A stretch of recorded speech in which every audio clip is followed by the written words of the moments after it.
Que bom poder estar com vocês aqui neste domingo à tarde. Eu sei que vocês poderiam estar no outro canto dormindo, descansando. Eu sei que muitos de vocês têm emprego e certamente estão cansados, mas separaram um tempo para a gente estar juntos aqui hoje à tarde.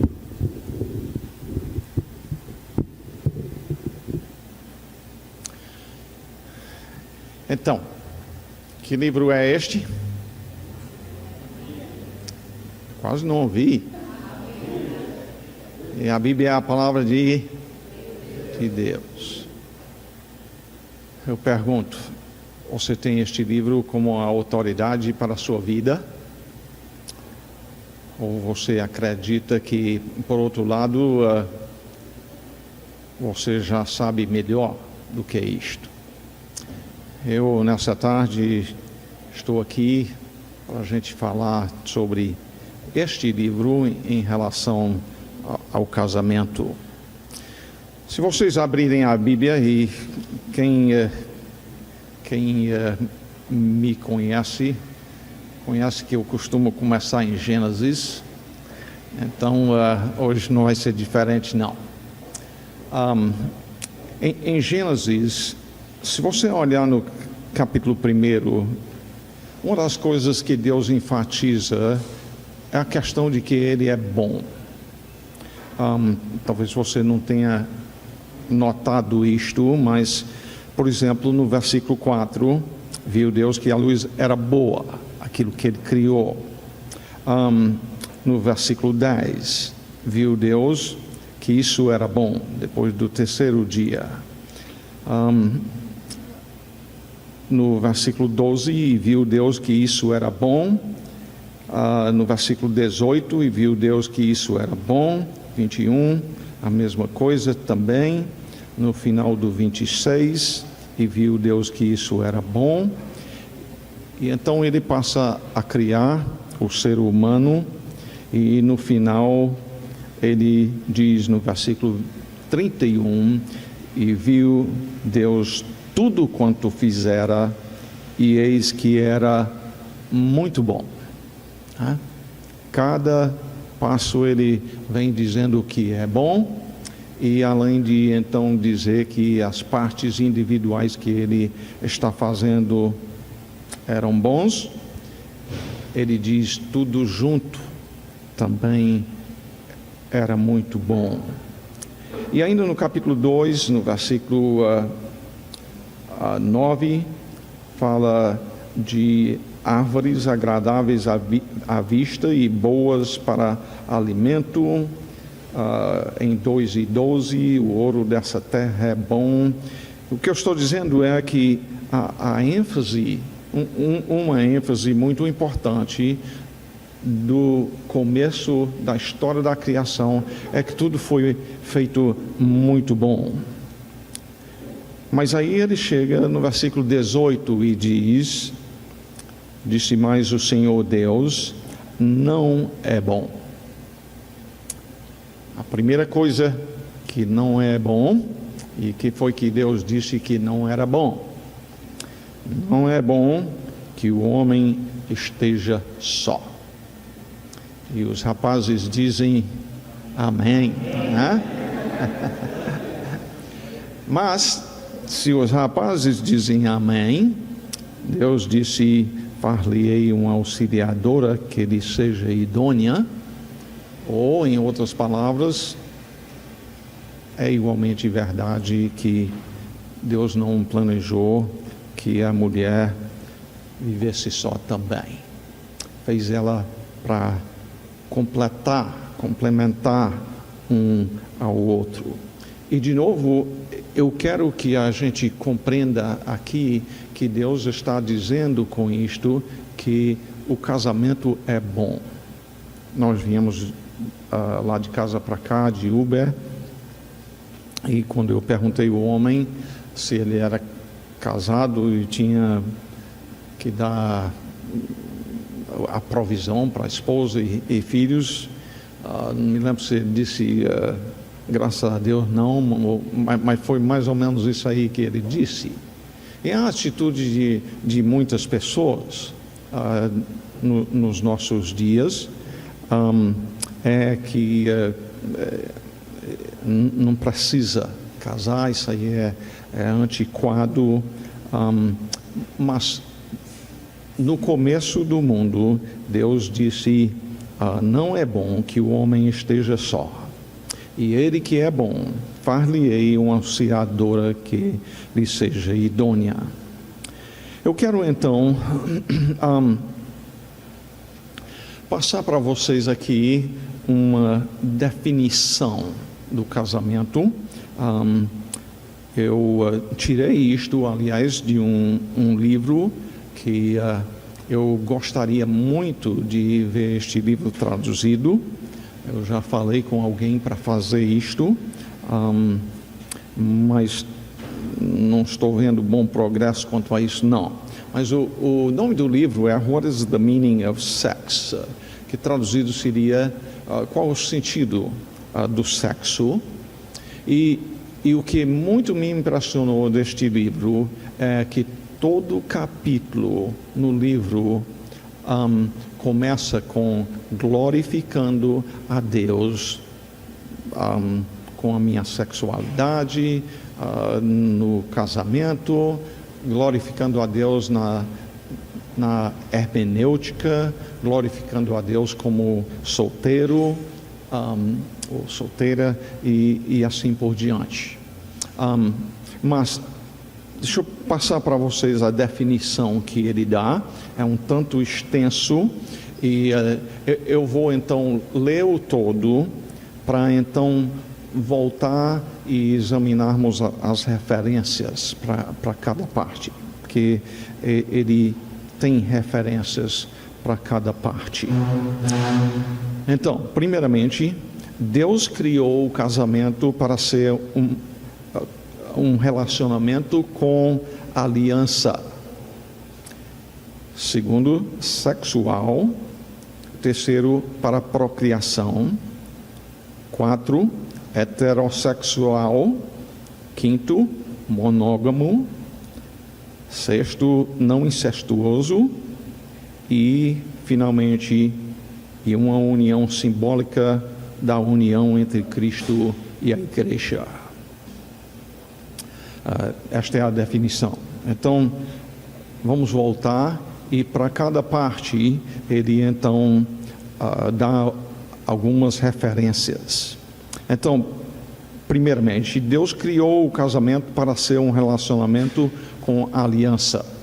E quando falamos de aliança aqui, não estamos falando disto aqui, isso aqui é meramente um símbolo da aliança. Quando eu tenho a oportunidade de aconselhar jovens que estão se preparando para casamento, eu digo logo no início, ou faço a pergunta, qual é a coisa sem a qual não se tem um casamento? E a resposta é, a parte principal do casamento são os votos. Muita gente ocupa muito tempo na roupa que vão vestir, na festa que vão apresentar para os convidados, e muitas vezes pouca atenção é dada à questão dos votos. Eu pessoalmente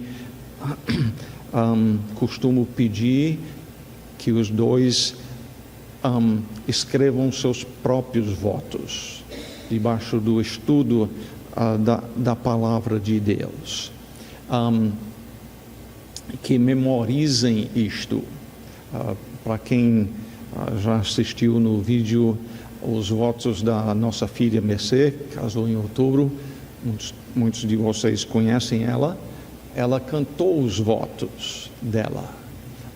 Ela põe música, ela acho que eu posso dizer que é poeta. Ela diz: papai, eu quero fazer isso porque eu quero lembrar os meus votos, e cantando me ajuda a lembrar. Então, que são as referências bíblicas aí?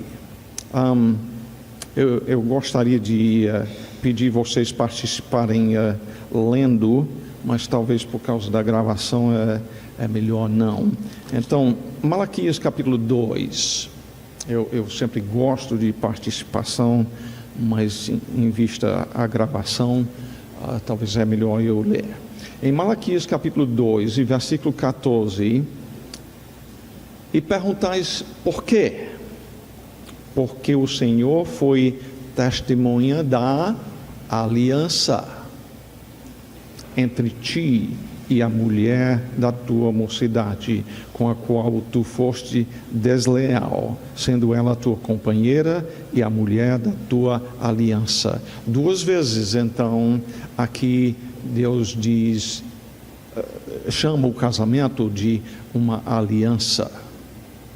Eu gosto de explicar que com isto Deus está dizendo o casamento é diferente de, por exemplo, uma sociedade econômica.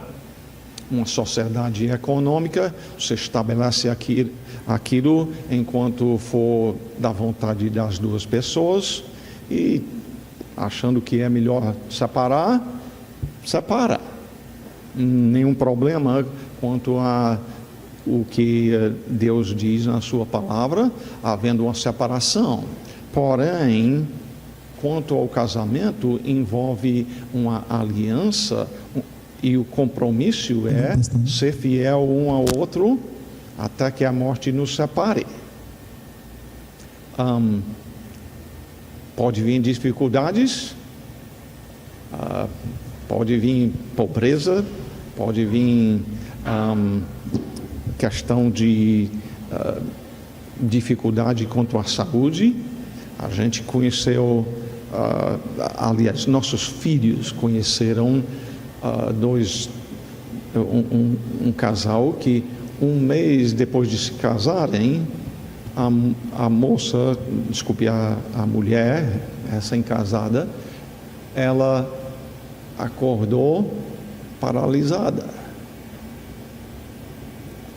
Aí é a hora do homem dizer, mas eu não casei com você paralisada, como é que eu vou sustentar você? E assim por diante, é a hora de jogar para fora? Não. Fizemos uma aliança. A gente sabe do futuro? Não sabe. Mas podemos confiar no Senhor que Ele há de nos ajudar a cumprir o que prometemos? Pois bem, aliás, aqui a ênfase está no fato de que Deus diz, Ele é testemunha da aliança. Ele viu o que prometemos e se vamos cumprir ou não. Mas não é só aqui que é chamado de uma aliança. Em Provérbios capítulo 2 também.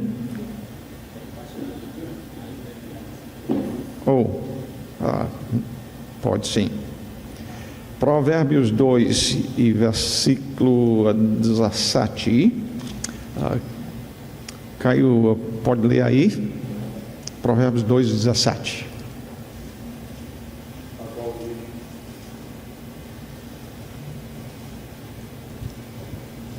A qual deixa o amigo da sua mocidade e se esquece da aliança do seu Deus. Se esquece da aliança do seu Deus. A aliança do casamento. Aí está falando da mulher adúltera.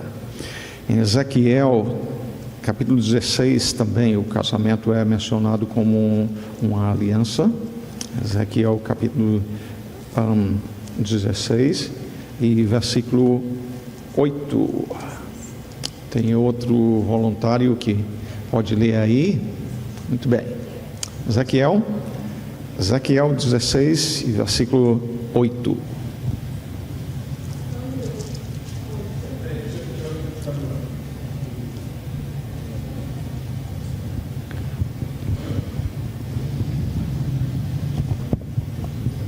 Passando eu por junto de ti, vir-te E eis que o teu tempo era tempo de amores. Estendi sobre ti a abas do meu manto e cobri a tua nudez.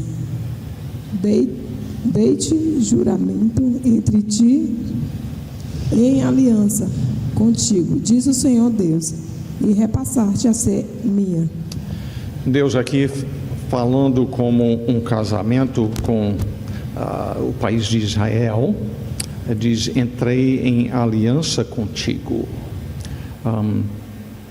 No caso, representando isto como um casamento entre ele e Israel. Uma aliança, um compromisso.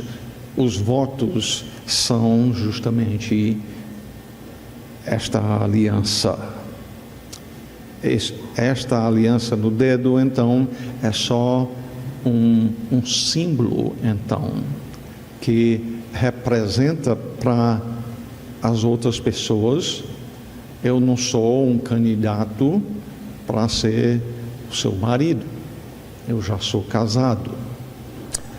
Pois bem, a segunda parte, quanto à definição, então, é que o casamento foi planejado por Deus para ser um relacionamento sexual. Em Gênesis 1 e 27, nós encontramos uma parte disto. Em Gênesis 1 e 27 diz: criou Deus, pois o homem à sua imagem, a imagem de Deus o criou, homem e mulher os criou. Deus foi então quem criou todos nós com a sexualidade que temos. Todos são ou homem ou mulher, não é por escolha nossa, é sim algo que Deus escolheu. Deus fez esta diferença. E em 2:24 diz: por isso deixa o homem pai e mãe e se une à sua mulher, tornando-se os dois uma só carne. A união é muito mais do que meramente sexual, mas no plano de Deus, até por a natureza da maneira que Deus nos criou, é observar que Ele planejou este relacionamento. E junto com esta parte sexual, é para procriação.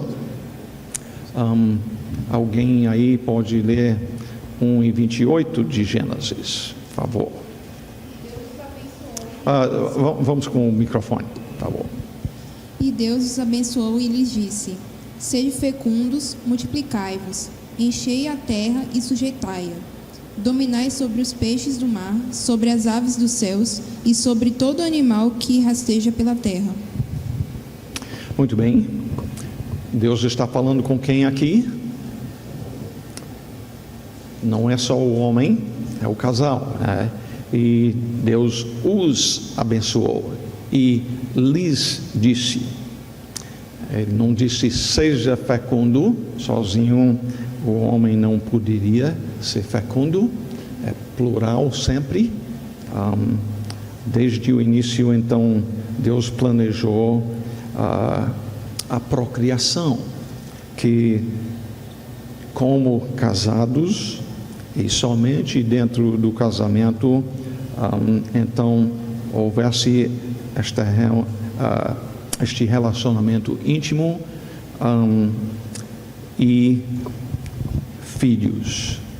E mesmo depois de o homem se rebelar e se multiplicar a maldade do homem, após o dilúvio, o plano de Deus não mudou.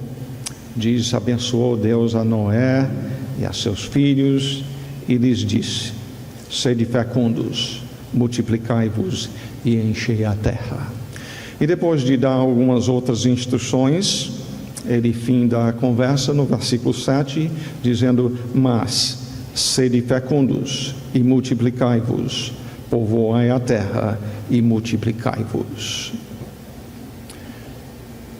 Deus nos criou para termos filhos.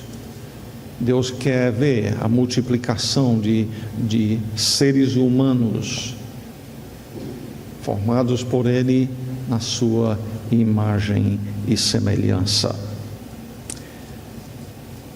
O próximo é heterossexual. Poucos anos atrás, não era tão importante falar sobre isto, já era conhecimento geral até entre os que não conhecem a Deus, mas hoje em dia a gente tem que fazer isto. Em Gênesis 1 e 27, novamente, alguém pode ler aí? Alguém que tem o microfone? A Rosinei vai ler. Né?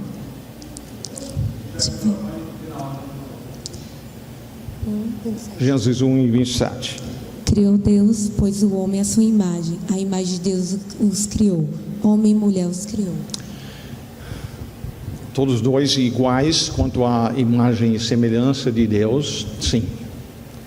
Porém, com uma sexualidade diferente, isto sendo bom, sendo planejado por Deus para o bem mútuo dos dois, não só de um, mas Ele planejou então que o casamento fosse entre um homem e uma mulher. Gênesis 2 e 24. Passar para outro aí ler, por favor. Gênesis 2 e 24. Por isso o homem deixa pai e mãe e se une à sua mulher, e os dois se tornam um só. Por isso deixa o quê? O homem a seu pai e a sua mãe e se une a sua mulher. Deus desde o início criou não dois homens ou duas mulheres. Ele criou o casamento para ser heterossexual, isto é, um homem com uma mulher. E quando Jesus recebeu uma pergunta em relação a casamento, em Mateus capítulo 19, não vamos ler este, mas ele voltou aqui à história da criação, falando que, repetindo justamente isso aqui, que Deus estabeleceu um homem e uma mulher para fazer o primeiro casamento. Monógamo também, neste mesmo versículo, em Gênesis 2 e 24, por isso deixa o homem, pai e mãe, e se une não às suas mulheres, mas à sua mulher, tornando-se não os 3 ou 4, mas os dois, uma só carne. Quer dizer, o casamento foi planejado por Deus desde o início. Ele criou só um homem e só uma mulher. Para começar, Adão não tinha opção, né? Só tinha ele e Eva, a qual 2 e 22 diz: e a costela que o Senhor Deus tomará ao homem transformou-a numa mulher e lhe a trouxe. Deus aqui então fez o primeiro casamento. O casamento também, no plano de Deus, é não incestuoso no seu pensamento quanto a casamento. Então, por exemplo, se você elimina todas as pessoas do seu sexo, já eliminou mais ou menos a metade das possibilidades, não é?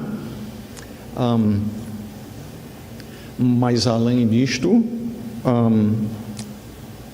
o incesto seria o casamento com alguém da família, né? E Deus não se agrada disto. Levítico capítulo 18 e versículo 6, e daí em diante dá alguns tipos de casamento que Deus proíbe. Nenhum homem se chegará a qualquer parenta da sua carne para lhe descobrir a nudez, que seria uma referência aqui ao casamento e à união sexual. Eu sou o Senhor.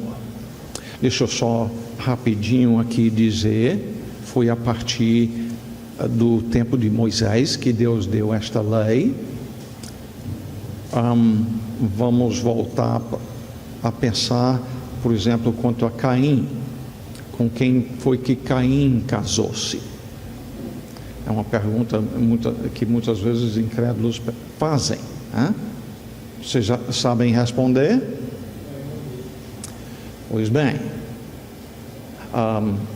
obviamente, a Bíblia dizendo que Adão chamou Eva, a sua esposa, de Eva, em Gênesis 3:20, por ser mãe de todos os seres humanos, é dizer que nenhum outro ser humano existiu além de Adão e Eva, a quem ele uniu em casamento.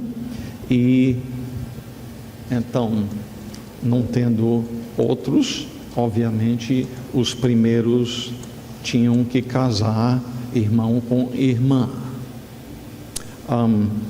Mais tarde, por causa da degeneração genética, Deus passou a proibir isto. A Bíblia fala até de exemplos como Abraão, que a Sara era sua irmã, por parte de pai, pelo menos. Então, mas a partir do tempo de Moisés, 2.500 anos depois da criação, a partir deste tempo, Deus proíbe o incesto. A verdade é que eu casei com uma parenta minha, né? A Ediana é minha parenta, o Mateus aqui, a esposa, são parentes, distante, né? Lá atrás, pelo menos de Noé, todos nós somos descendentes, né? Por isso todos nós casamos com parente. Mas a questão é, Deus proíbe o casamento com um parente próximo. E mais uma coisa, o casamento no plano de Deus é uma união simbólica da união de Cristo e a sua igreja.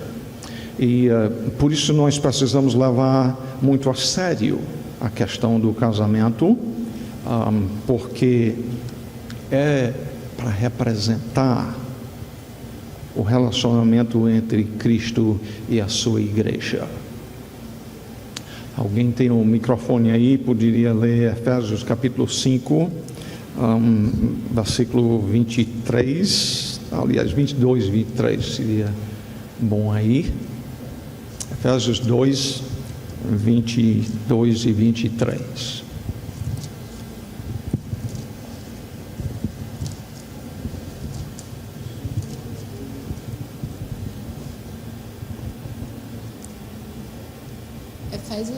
Efésios 5, 22 e 23.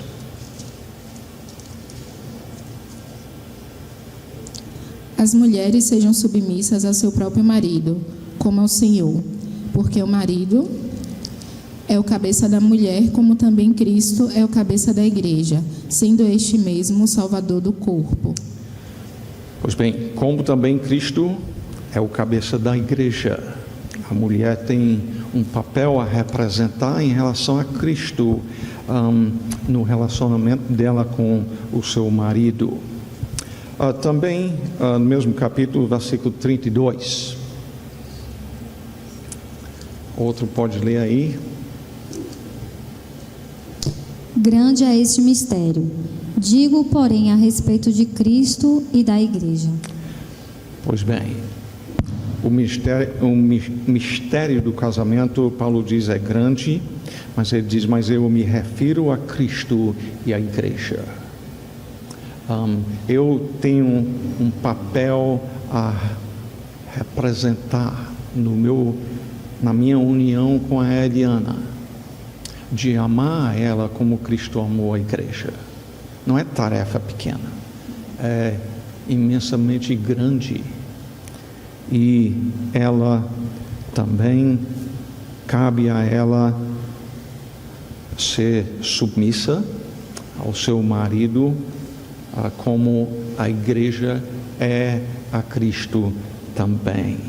Então, essa é a parte que eu tinha aqui quanto à definição do casamento.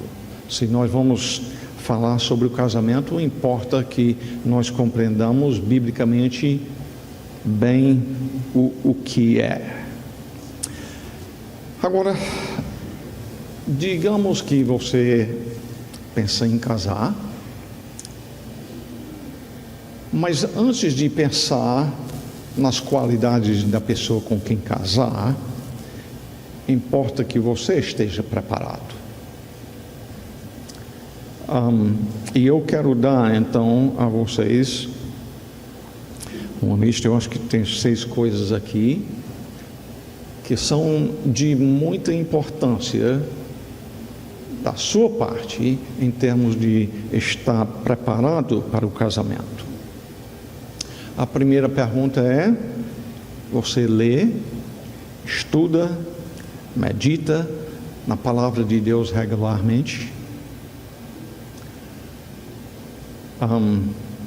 Se não, você não está bem preparado para se casar. Para casar-se e viver como Deus quer no casamento, pelo menos não.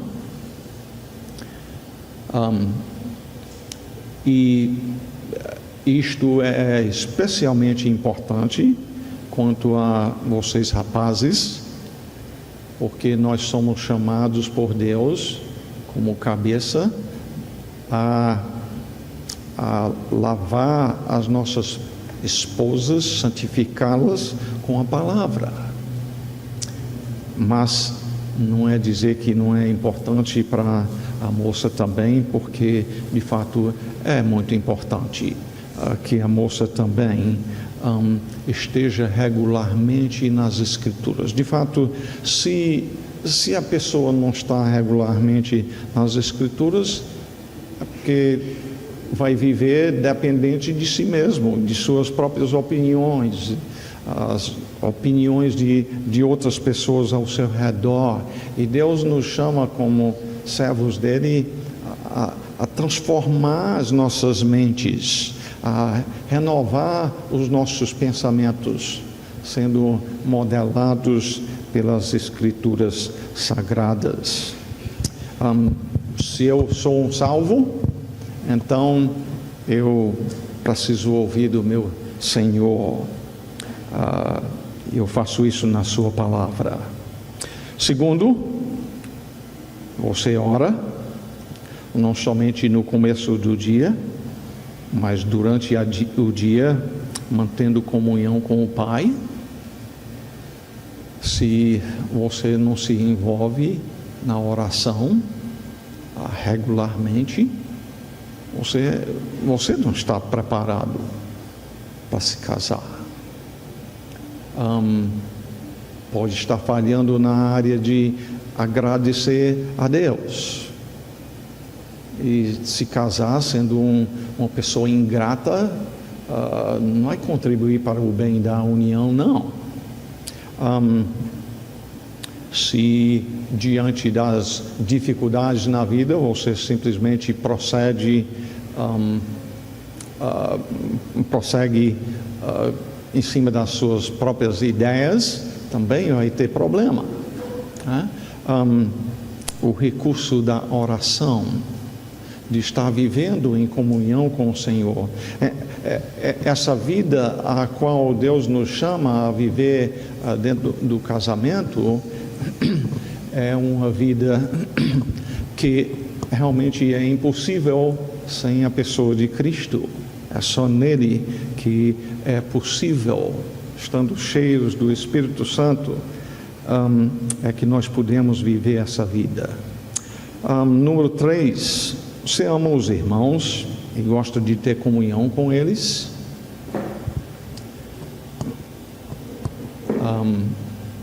Se você não ama a igreja de Cristo, se não ama os filhos de Deus, você realmente não está preparado a se casar. Me veio à mente aí em Hebreus capítulo 10, versículo 24, lá diz: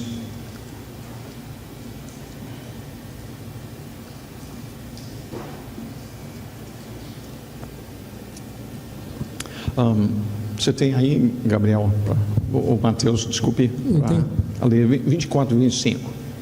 E consideremo-nos uns aos outros para nos estimularmos à caridade e às boas obras. E 25 também. Não deixando a nossa congregação, como é costume de alguns, antes admoestando-nos uns aos outros, e tanto mais, quanto vedes que se vai aproximando aquele dia. Pois bem, nós somos convocados para estimular uns aos outros ao amor e boas obras, e nos congregando, nós devemos estar fazendo admoestações. O que está envolvido em admoestar é dizer: isto que você está fazendo vai contrário ao plano de Deus, a consequência não é boa, deixe este caminho e venha seguir este caminho aqui. É uma das coisas que, como igreja, devemos estar fazendo. Se você não gosta de ser admoestado ou exortado, então claramente tem um problema.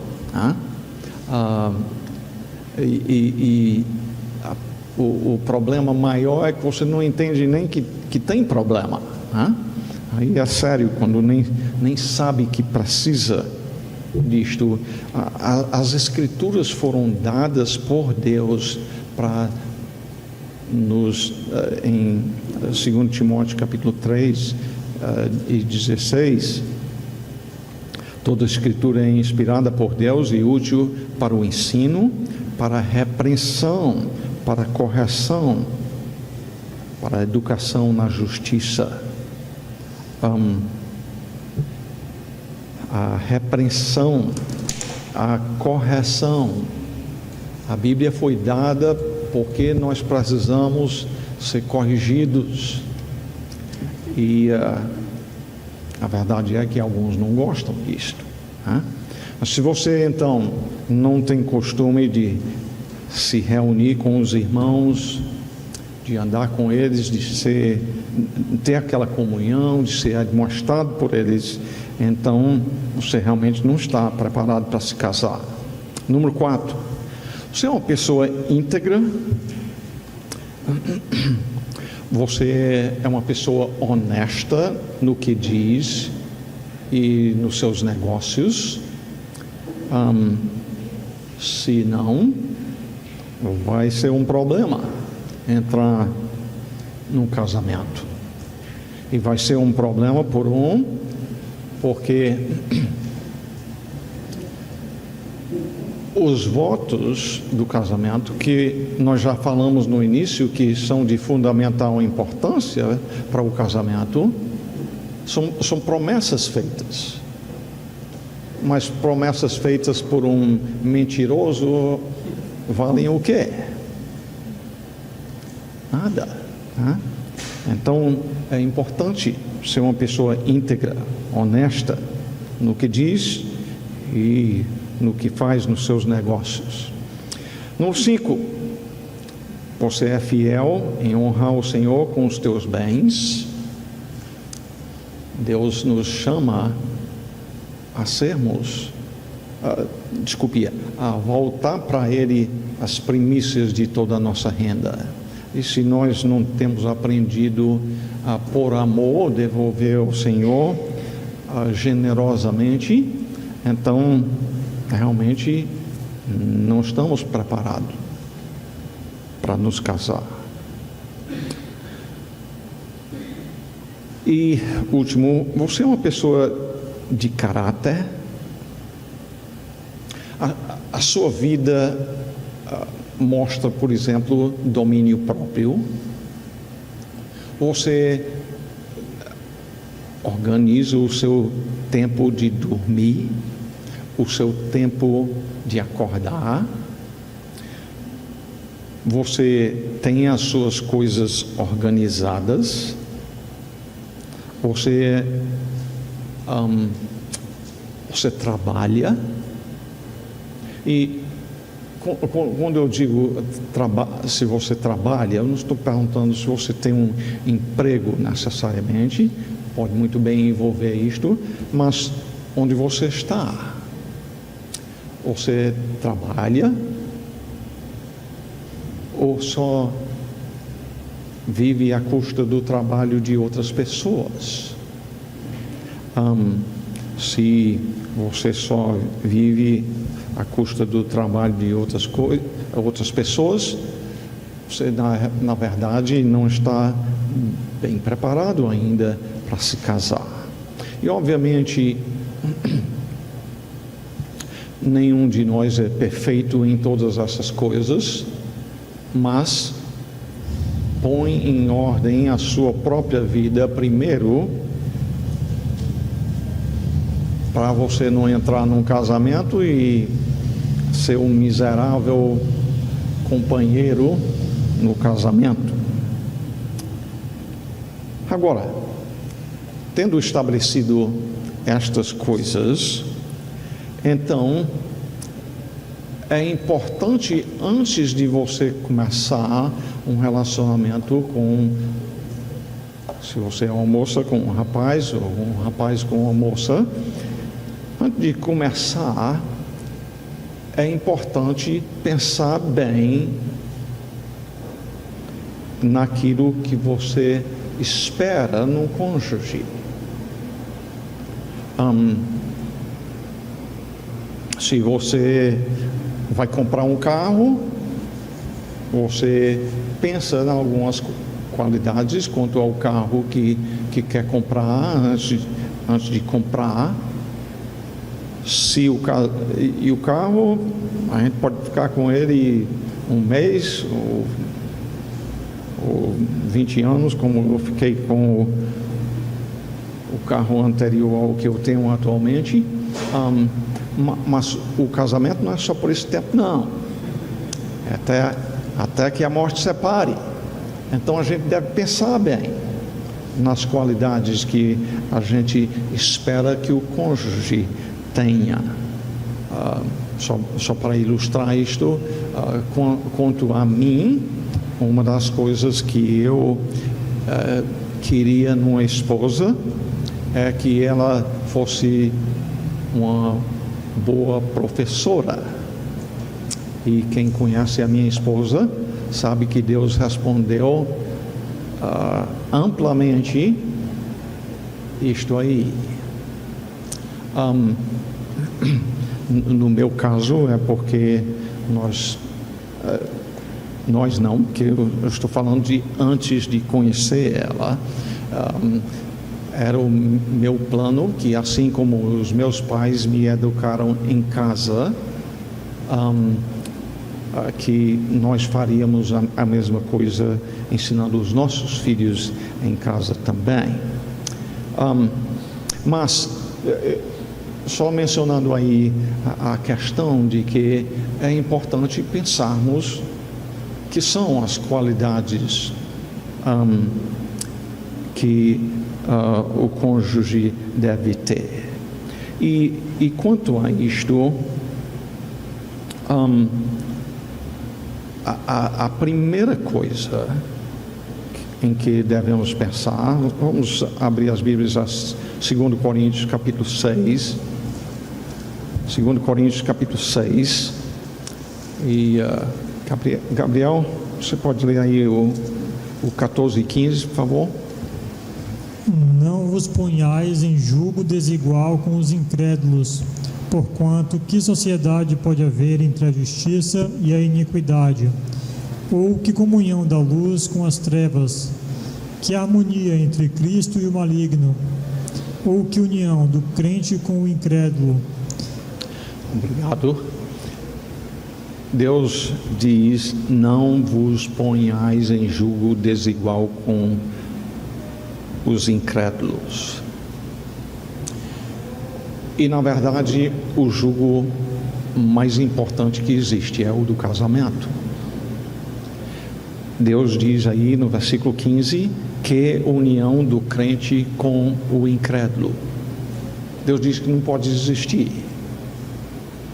E se Deus diz que não vai existir, então nós vamos insistir, sendo servos do Senhor, nós vamos insistir que nós podemos fazer a união que Deus quer. Obviamente, isto não é possível. E quando você pensa então em se casar, se eliminar logo as pessoas do nosso sexo, então já eliminou a metade da população do mundo, né? Como potencial. E se você pensar na questão de que precisa ser uma pessoa regenerada, uma pessoa que confessa a fé em Cristo, isto é, se você é um salvo pela sua graça, então elimina muitos também, né? Elimina a maioria dos outros que são do outro sexo. Que talvez você pense, mas aí deixa pouca opção, mas pense positivo no sentido de pensar, pois bem, se não tem muita opção, então é mais fácil a escolha, né? Pois bem, pense positivo assim.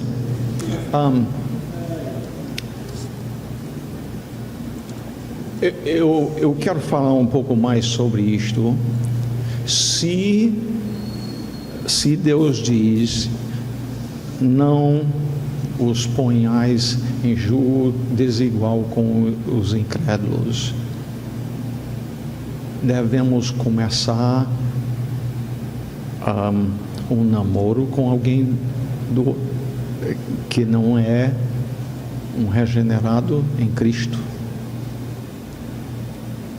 Olha, Deus não planejou que a evangelização fosse feita para ganhar um cônjuge, não. E você talvez possa até conhecer alguma exceção, mas a verdade é que muitas pessoas, por outro lado, têm colhido sérias consequências e pensar que podia evangelizar, depois se casar, e a pessoa faz uma profissão para agradar. O que eu preciso fazer? Você precisa ir para minha igreja, você precisa confessar a fé em Cristo. Está brincando com fogo.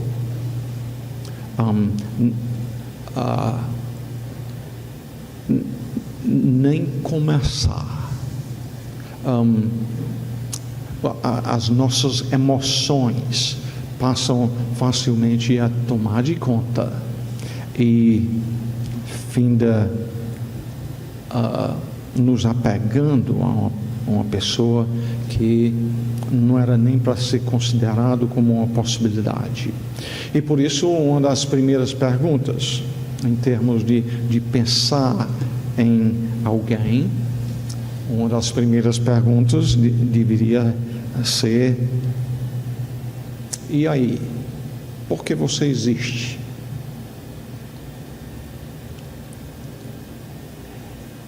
Existe. Quer dizer, aí escute a resposta. E se a pessoa disser: eu existo porque Deus me criou para viver para a glória dele, aí é uma resposta boa, né? Aí pode prosseguir. Mas se a pessoa não sabe nem por que existe, aí já é uma indicação de que precisa de um bocado de crescimento ainda, pelo menos nesta área. Perguntá-la quanto a o testemunho de salvação. É importante compreender essa parte mesmo antes de começar a se envolver emocionalmente com a pessoa. Nós estamos dizendo que a parte emocional não é importante. Deus nos fez seres emocionais, sim, mas antes de permitir que o coração seja colocado lá, precisa de pensar bem primeiro, né? Se a pessoa começa a falar que espera ir para o céu porque é uma pessoa boa, ela nunca faz certas coisas e, por outro lado, faz outras coisas boas, é evidência que a pessoa está confiando em quem para a salvação? Em si mesmo, né? E a salvação não é por obras, e sim pela graça do Senhor, porque pela graça sois salvos mediante a fé. Isto não vem de vós, é dom de Deus, não de obras, para que ninguém se glorie.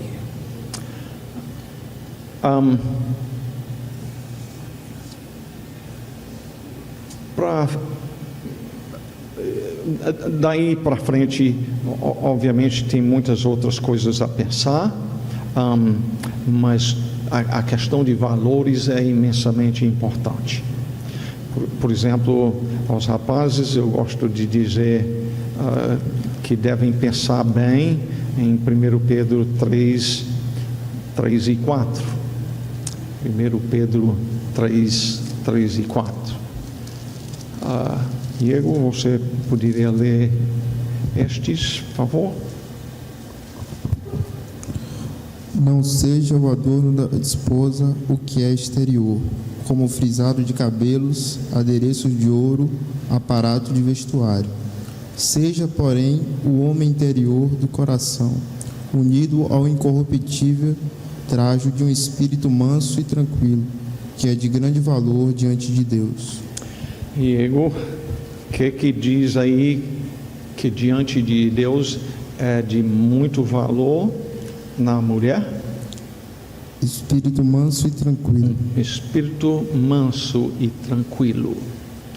E isto é colocado até em contraste com o que tem no exterior.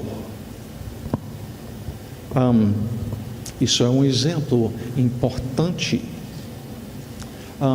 Moças, não estou dizendo com isto que Deus quer que você negligencie o exterior, não. Mas muitas gastam muito tempo nesta parte que Deus diz. Essencialmente o que ele está dizendo é: o mundo trabalha assim, para cativar pelo exterior. E a Bíblia, Deus mesmo até diz: o homem vê o exterior. Mas nós precisamos aprender a valorizar a questão do interior. Por parte da mulher, um espírito manso e tranquilo, Deus diz, é de grande valor. Se você, rapaz, adquire uma esposa com esta qualidade, você encontrou uma rara joia. Valorize.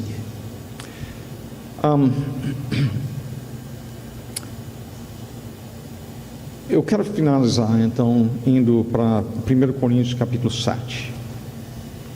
1 Coríntios capítulo 7. E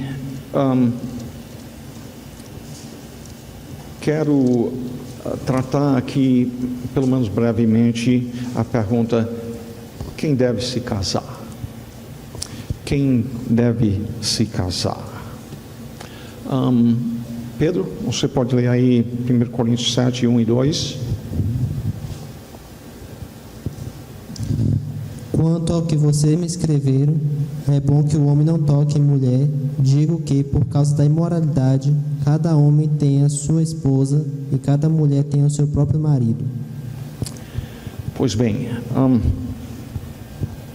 estas palavras é bom que o homem não toque mulher, são palavras que os coríntios estavam dizendo, uma expressão que eles tinham, e Paulo responde isto no versículo 2, dizendo: por causa da impureza, cada um tenha a sua própria esposa e cada uma, mulher, né, o seu próprio marido. De modo geral, é importante se casar. E eu digo, talvez devo dizer, especialmente aqui no Brasil. Deixa eu só contar uma história aqui. Deixa eu ver. Vai ser nesta semana, se não me engano, que vai completar 2 anos que a nossa filha Graça se casou com um egípcio, lá em Cairo. E acho que foi na noite antes do casamento que um primo do meu genro, que é um servo de Deus, ele ama a minha filha, ama a filhinha deles, que nasceu já agora nesse ano, pouco tempo. É um servo de Deus, eu amo ele. Mas um primo dele veio para mim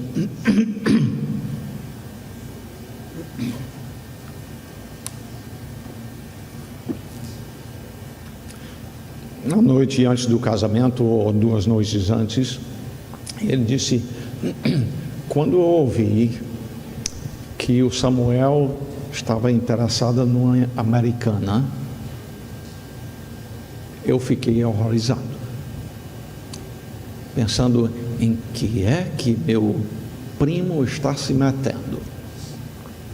E ele disse: realmente foi por influência do que a gente vê na televisão. Eu disse a ele: se você pensa que as americanas são imorais, a maneira que as brasileiras se vestem ainda é uma tentação muito maior. É triste, mas é verdade. Nós vivemos num ambiente difícil de viver em pureza e santidade diante do Senhor.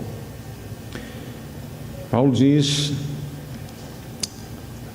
por causa da impureza, para evitar a imoralidade sexual, que ofende a Deus, ofende o próximo e faz o mal a nós mesmos.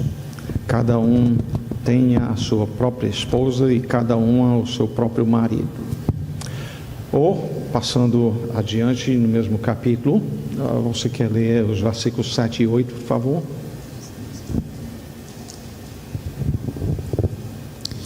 Quero que todos os homens sejam tais como também eu sou. No entanto, cada um tem de Deus o seu próprio dom. Um, na verdade, de um modo, outro de outro. E aos solteiros e viúvos digo que lhes seria bom se permanecessem no estado em que também eu vivo. E o versículo 9 ainda. Caso, porém, não se dominem, que se casem, porque é melhor casar do que viver abrasado.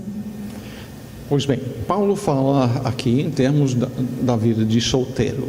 E eu quero deixar muito claro aqui que não estamos dizendo que quem permanece na vida de solteiro é uma pessoa inferior, um servo de Deus inferior, nada disto não.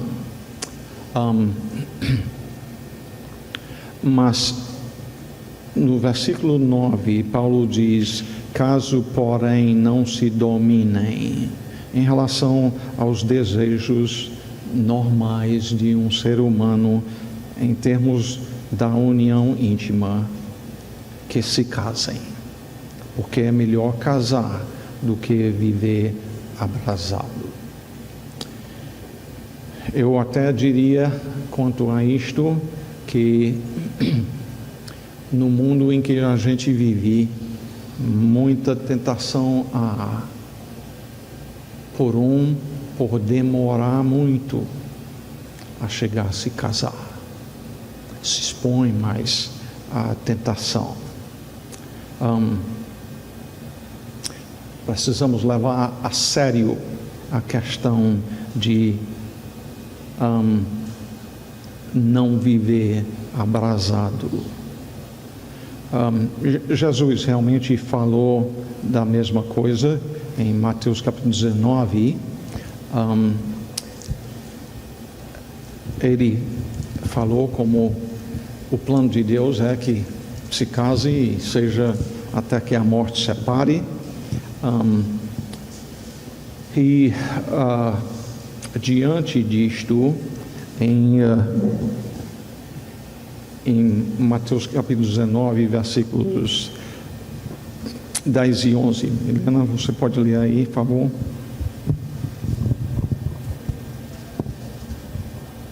Disseram-lhe os discípulos: se essa é a condição do homem relativamente à sua mulher, não convém casar. Pois bem, diante deles pensar, puxa, mas se eu casei com uma mulher que me dá muito dor de cabeça, me faz chorar, e eu não posso deixar ela, talvez é melhor simplesmente não casar. E como é que Jesus responde isto nos versículos 11 e 12? Jesus, porém, lhes respondeu: nem todos são aptos para receber este conceito, mas apenas aqueles a quem é dado. Porque há eunucos de nascença, há outros a quem os homens fizeram tais, e há outros que a si mesmos se fizeram eunucos, por causa do reino dos céus. Quem é apto para admitir, admita. Nota bem que a resposta de Jesus a isto é: nem todos são aptos para receber este conceito de viver como solteiro, mas apenas aqueles a quem é dado. Deus concedeu para alguns viverem bem satisfeitos em servir a Ele, viver para a glória dEle, sem o casamento. Mas para a maioria de nós, Ele não concedeu isto, não. Para a maioria de nós, o plano dEle é nos casar para a glória dEle. Nós temos procurado então estabelecer aqui hoje à tarde o que é o casamento. Nós temos também falado um pouco quanto à questão de estar preparado para se casar primeiro, para não criar uma dor de cabeça para outra pessoa. E criando uma dor de cabeça para outra pessoa, volta para cima da gente também, não é? E depois pensando quanto às qualidades que seriam importantes a ver na outra pessoa. O casamento é uma benção. Se eu tivesse que escolher de novo, eu casaria com a Eliana plenamente. Não pense que nós não temos passado por dias difíceis. Não estou atrás de dizer isso de maneira nenhuma. Eu, durante o tempo do nosso noivado, cada dia que eu estava com ela e eu ia para a casa onde ela morava na sexta-feira, eu tinha um tempo na Palavra de Deus com ela. Nós lemos o livro O Lar Cristão, de J. Adams, publicado pela editora Fiel. E lá, um dia, o autor disse: olha, mesmo casando dois crentes, são pecadores, vão ofender um ao outro. Você saber resolver os problemas. E ela comentou que mais tarde ela comentou que naquela hora ela pensou: nós ter problemas? Eu cito isso para dizer que no meio daquela atração do momento, a gente muitas vezes não pensa bem. E a verdade é que 2 anos mais tarde, eu me perguntava: será que a Ediana vê uma coisa boa em mim?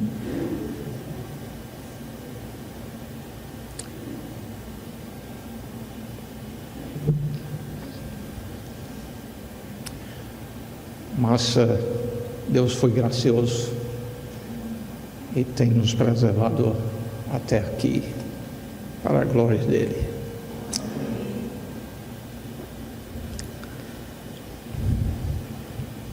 Obrigado, ó Pai,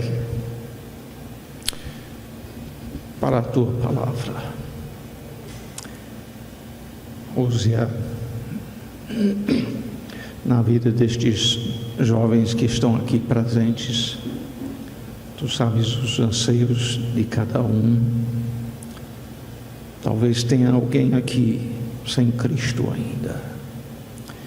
E a vida de casado sem Cristo é impossível ser como tu queres.